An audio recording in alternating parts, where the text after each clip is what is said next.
This will be part 2 of lesson 1. I didn't realize until the end of the video that my mic had died 12 minutes in. So hopefully this one lasts until the end. Okay, class example 2 on page 390.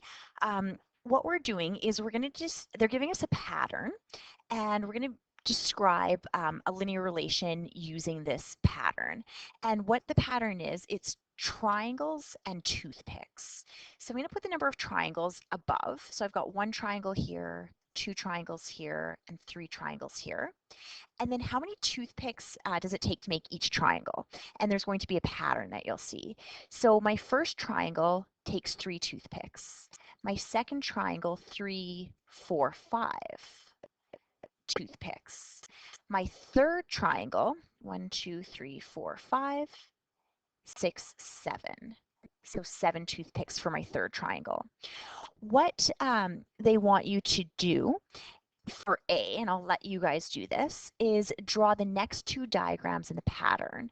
So after you write number 4 and number 5, draw what you think the pattern would be for 4 triangles and for 5 triangles, and then write the number of toothpicks under each. Okay, if you did that, paused it, did that, for 2 triangles, we said there was 3 toothpicks. Sorry, for 2 triangles, there's 5 toothpicks. For 3 triangles, there's 7 toothpicks. For 4 triangles, you should have had 9 toothpicks. And for 5 triangles, you should have 11 toothpicks. So the pattern that you should be seeing is each time we go up a triangle, so each time I increase a triangle, the number of toothpicks going from 3 to 5 to 7 to 9 to 11 is increasing by 2. When we graph these, I will always give you a grid, and the number of toothpicks, or sorry, number of triangles, that's going to represent, that's what we'll put on our x-axis, and the second is always going to be on the y-axis. Now we do know that this down here, the horizontal axes, that is my x-axis, but they don't want me to actually use the letter x. They're saying, okay, on my x-axis, I want that to be the number of triangles. So that's why they have t here. Yes, this is my y-axis here, but they want the number of toothpicks to be on the y-axis, okay? Let's plot, B says complete the table. And then C says represent the data from the table of values on the grid. So we're going to plot this. So what you have to realize is that these are points on your Cartesian plane. This would be, like, what coordinate would that be? That would be x is 1 and y is 3, right? This point here would be x is 2 and y is 5. So if I was to plot all of those respective points, when I have one triangle, I have 3 toothpicks. So 1, 2, 3, 4, 5 triangles. And I'm going to go up by 2s here. 2, 4, 6, 8, 10. So 1 triangle is 3 toothpicks. 2 triangles was 5 toothpicks. 3 triangles was 7 toothpicks. 4 triangles was 9 toothpicks. And 5 triangles was 11 toothpicks.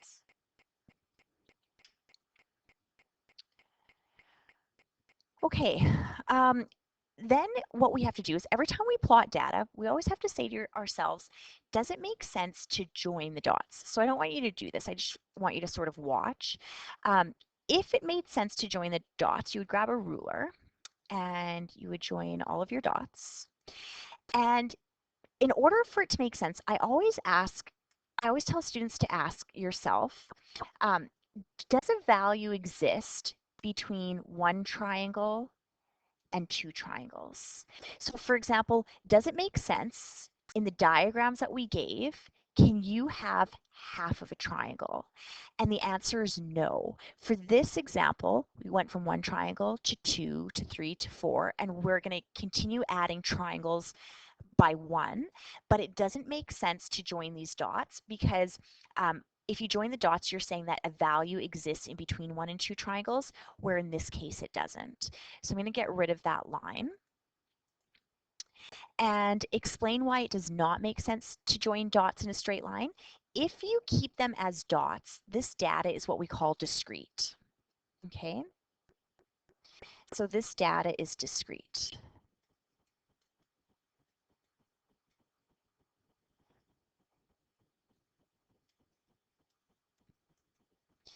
Discrete data, I always just say, remember that discrete are dots. It doesn't make sense to join the dots. And the reason why it doesn't make sense, the sentence that you sort of need to know is intermediate values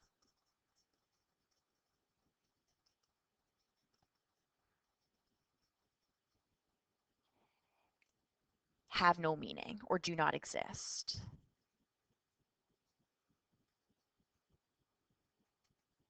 So intermediate values in between 1 and 2 triangles. Is there triangles that exist in between that? And the answer is no. I'm going to show you several examples later where it will make sense to join the dots, but in this example, it doesn't make sense. Describe in words the relationship between the number of toothpicks for E and the number of triangles. So the number of toothpicks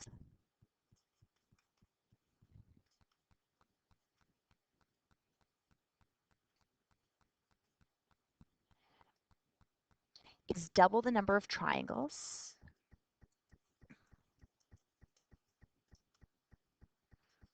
double the number of triangles plus 1.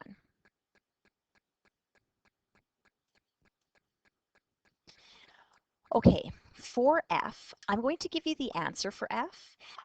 For this unit, you guys, you are not expected to make the equation, and later on we'll show you how. But for this unit, we would give you the equation. So P remembers the number of toothpicks. The number of toothpicks is 2 times the number of triangles plus 1. So what I will always give you, we will give you the equation for this unit, and you need to know how to manipulate the equation to do G and H. So I'll show you what I mean. For G, it says use the equation above to determine the number of toothpicks if there are 27 triangles. Okay, so 27 triangles, T is equal to 27, and they're saying determine the number of toothpicks. So what is P if T is equal to 27? Always write your equation. P is equal to 2T plus 1. And then we need to substitute 27 in for T. So P is equal to 2 times 27 plus 1. P is equal to 2 times 27 is 54 plus 1. P is equal to 55. And what was P? Toothpicks. So what they're saying is if you had 27 triangles, how many toothpicks would you have? And you'd have 55 toothpicks. Okay, for H, use the equation to determine the number of triangles. So now they want the number of triangles if there are 83 toothpicks. Write the equation down. P is equal to 2T plus 1. And substitute in what we know. I need to find T if P is 83. So take out P and put in 83. 83 is equal to 2T plus 1. What you need to do is you need to isolate T. How do you do that? Is we need to subtract 1 from both sides to get 82 is equal to 2T. 2 is being multiplied by T, so say to yourself, how do you get rid of a times 2, or what's the opposite of times 2? Divide both sides by 2. Then I've isolated T. 82 divided by 2 is 41. What was T? T was the number of triangles, so 41 triangles. Okay, so if we had 83 toothpicks, we would have 41 triangles. This question here, class example number 3, students in a physics classroom determine the resistance in an electrical circuit by measuring the voltage when a current was passed through. The table shows the results. So this is our x values, or going to go on our x coordinates, and these are our y coordinates, corresponding y. Now remember, this is my y-axis, and this down here, the horizontal, is my x. However, I'm going to erase those letters, and instead of Y, they want me to put volts in there. And X, they want it current to go in X, and the letter for amps is I. So this is going to be I. Okay, I've got to plot these points here, but first I have to figure out like how should I divide my grid. So on my x-axis, I'm essentially going to go from 0 to 4 is the biggest. But what I'm going to do is I'm going to go down and I'm going to say, okay, if this is 0, I'll put 1 here, 2 here, 3, 4, and I could go slightly bigger than 4, 5. And then on my y-axis, I'm going to go from 0, right? I'm going to start at 0, and I need to go to at least 48, so I'm going to go to 50. So I'll say 10, 20, 30, 40, 50. Now, what you need to be able to do is you need to be able to look at this and you need to say, okay, if this is 1, what does 1 each unit here comprise of? And how you do that, I'll show you in 2 different methods. But you say to yourself, how many hatch marks did you count up to get to this one, not including 0? So if I don't start there, I'd say 1, 2, 3, 4, 5 hatch marks it took me to get to 1. So if I divide 1 by 5, each hatch mark is worth 0.2. Okay, so 1 tick on my grid or hatch mark is worth 0.2. I'll show you a different one that I could have used. So again, let's just say I said, okay, let's figure out how much each hatch mark is and how many hatch marks are you going to count to get to this number 2. So starting at 0, we don't start at 0, you'd start next to it. So 1, 2, 3, 4, 5, 6, 7, 8, 9, 10. 2 divided by 10. Oops, we don't want that. 2 divided by 10. Each hatch mark is 0.2. Okay, so I'm just sort of showing you how you could count up these hatch marks.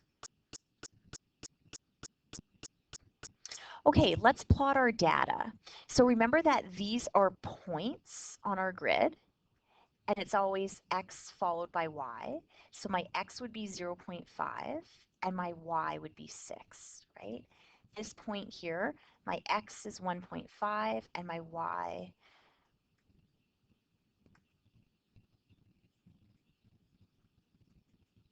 is 18, right? This point here would be at 4, 48. So pause the video and get all 5 of those coordinates plotted. And I will do the same. So 0.5 and 6. Oops, this is from before.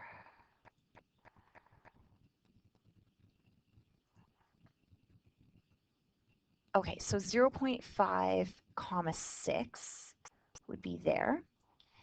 And then 1.5 and 18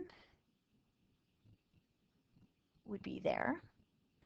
3 and 36 would be that point there. Next I have 3.5 and 42. The note would be this guy here. And 4 and 48.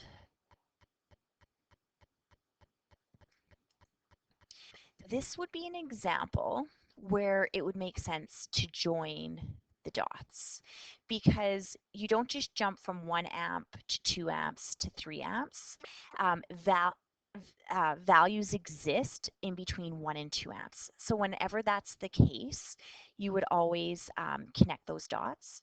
Now, this unit's called linear relations, and linear relations, all the data will form a straight line, and no data will be off your line. So I just want to make sure this point here looks like it's slightly off. 1.5 and 18. Ah, and it is. So how you know you did this correctly is all your points should be on your grid. And this point was slightly off my line. So I'm like, I must have done something wrong. That point should be at 1.5 and 18. And if you guys look, I actually have that at 1.5 and 16. So that point is wrong. 1.5 and 18 would be right there. Okay, so all of my points, my data lie on my graph. Does it make sense, be asked, to join the dots? And the answer is yes. The data is what we call continuous.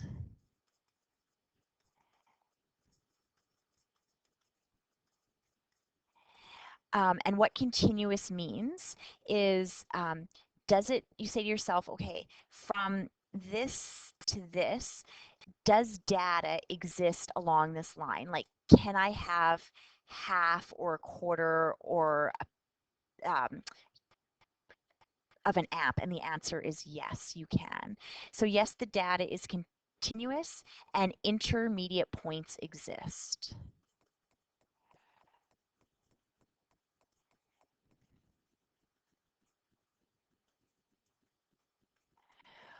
Okay, use the graph to determine the voltage. So they want V. So what does V equal when the current is 2.5 amps? When I is 2.5 amps. How do you do that? We need to locate 2.5 amps, which is right about here. And at 2.5 amps, we need to go up to my graph.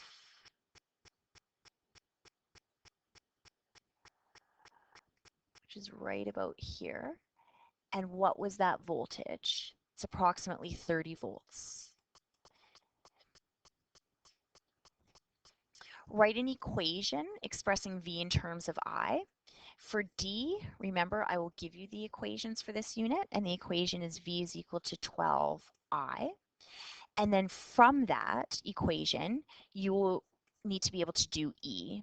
So E says, use the equation to determine the voltage. So what does the voltage equal when the current is 6.2 amps? So the equation is V is equal to 12I. They want I to come out and 6.2 to go in. So V is equal to 12 times 6.2. V is equal to, let's figure out what that is, 12 times 6.2, 74.4 volts.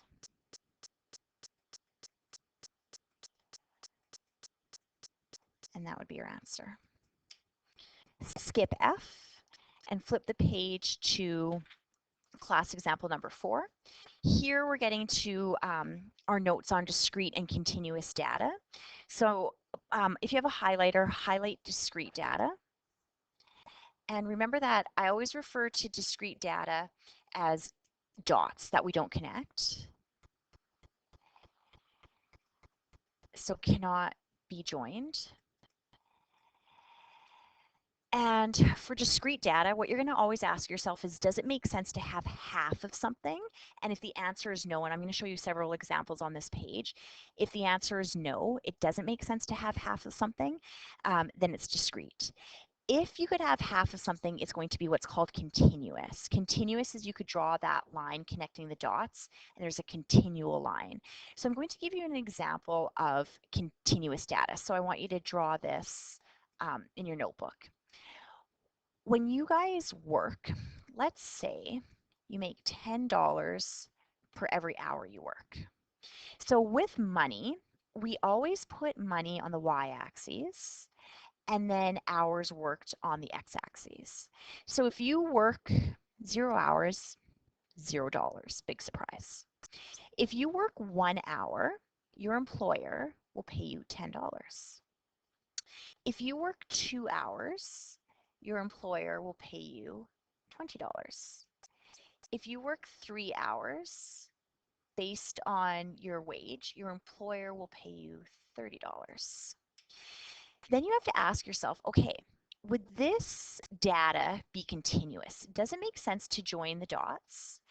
And if you say it makes sense, then what you are essentially telling me is that data exists between 1 and 2 hours. So what does that mean? What that means is, does time exist between 1 and 2 hours?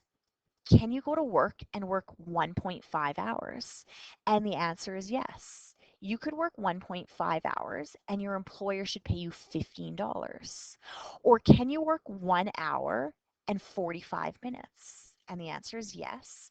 And if you do that, your employer should pay you, I think it's about $17.50, right? Because time exists between 1 and 2 hours. Time does not jump from 1 to 2 hours. There's all those minutes and seconds in between. So this would be an example of continuous data.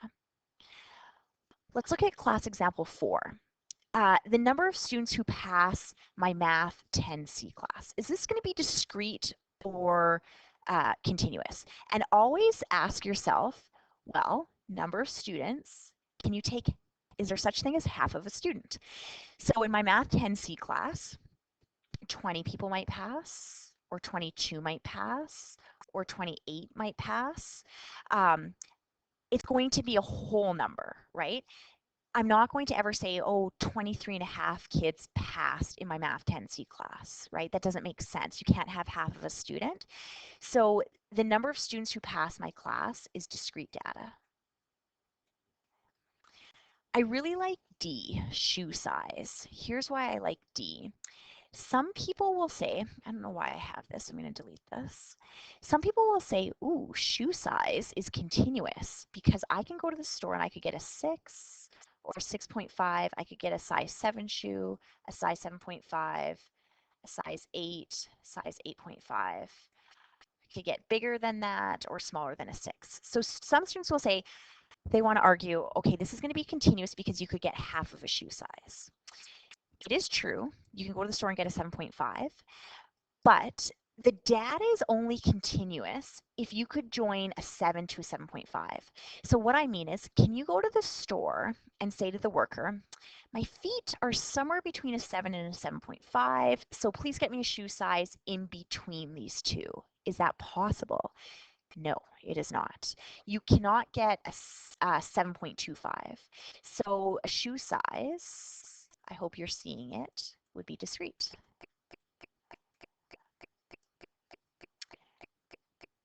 Okay, the time taken to complete a 100-meter sprint, A. Is time, do we jump from 1 minute to 2 minutes to 3 minutes? Or does time exist in between? And it does.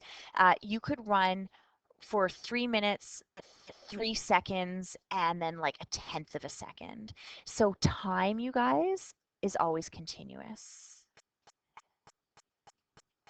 Height as well is continuous. So for height, you're not 6 feet or 6.5, 6.5 feet or 7 feet. You could be 6 feet, 3 inches, and a centimeter, right? Height would be continuous. I want you to find a place to write this down in your books because this is just really important for discrete data versus continuous data. So discrete data, it's counted, and it's represented by dots. Continuous data, we measure it, and we could join the dots on a continual line.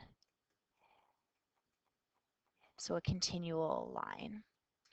Okay, discrete data, you always look at your x-axis and you always say, can I take half of that? So number of tickets, you go to a movie theater and you buy 1 ticket and you spend $10. You buy 2 tickets and you spend $20. You buy 3 tickets, $30. 4 tickets is $40. Does it make sense that you could go to the theater and say, I would like to buy 2.5 tickets. Does not make sense. So the number of tickets is discrete. The number of students in my class is discrete. On any given day, I'm not going to have 20.5 kids in my class. Shoe size, we said, is discrete. The number of pages in your book, you flip from page 1 to page 2 to page 3 to page 4. The number of plants in your garden, you either have 1 tomato plant or 2 or 3 or 4. What would continuous data be? So any of you that drive or your parents, when you gas up your tank, this is a full tank of gas, 50 liters of gas. As you drive, it all of a sudden just doesn't like drop down to 40 liters and then drop down to 30 liters. That's not what happens when we drive. You have 50 liters of 50 liters of gas in your tank, and as you drive, so the longer that time goes on, the less and less fuel you're going to have in your tank. That is continuous.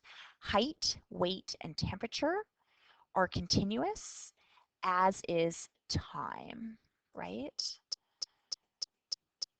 So remember, at 1 hour versus 2 hours versus 3 hours, does time exist in between 1 and 2 hours? Of course it does. Take a minute, pause this, get everything circled. So question 1, question 2, 4, 5, 7, 8, 9, 11, and 12. I'm going to explain one thing about number 2, and I'm going to do number 11 with you, and then that will be the day's work. Okay, so number 1 you guys are doing. Number 2 you are doing. What I need you to see with number 2 is we did this class example in part 1. I need you to figure out what 1 hatch mark is worth, because it's not worth 1. Because as you could see, if it was worth 1, 2, 3, 4, 5, they want that guy to be 10, right? So I briefly sort of showed you this. If they want this to be 10, how many hatch marks did you count to get up to there, not including 0? So from 0, we counted 1, 2, 3, 4, 5 hatch marks. So 10 divided by 5 is 2. What that means is each hatch mark is worth 2. So 2, 4, 6, 8, 10. 2, 4, 6, 8, 10. Negative 2, negative 4, negative 6, negative 8, negative 10. Negative 2, negative 4, negative 6, negative 8, negative 10. So just make sure you guys understand that. I'm assigning 4, 5, 8, and 9. Okay, so for number 4, the one piece of information that I would give you here is the equation. So remember, for F, you're going to do all of number 4, but for F, I will, for this unit, always be giving you these equations. So S is equal to 2n plus 2. Number 5, you're going to plot this. Remember your x values, your y values. They even did sort of your scale for you. And here you have your equation. So they even gave it to you there. Okay.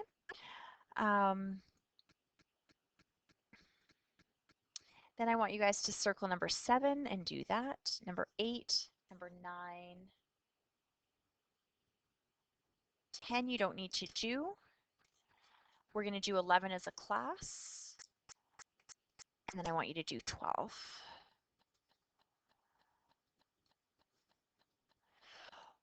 Okay, so for number 11, is there 12? You guys have 12. I think my 12 is hidden. Yeah, so I want you to circle number 12 as well. Okay, it says on a Cartesian plane, the line segment joining these points. So whenever I give you points on a grid, you need to plot those points. So take a minute, draw yourself a Cartesian plane. Let's label our Cartesian plane. There's my y-axis, extend your tail down, stab your x through the heart. Okay, each coordinate is x comma y. So that's my x value, that's my y, that's my x, that's my y. Let's plot x is -3 and y is -2. Would be that point there. And then let's plot 5 comma negative 5. So if x is 5, 1, 2, 3, 4, 5, negative 1, negative 2, negative 3, negative 4, negative 5. That guy there. Then what it says is it says on a Cartesian plane, the line segment joining those 2 points. So make a line segment joining those 2 points would be that guy there. And what they're essentially asking is what axes did I cut or cross or intersect?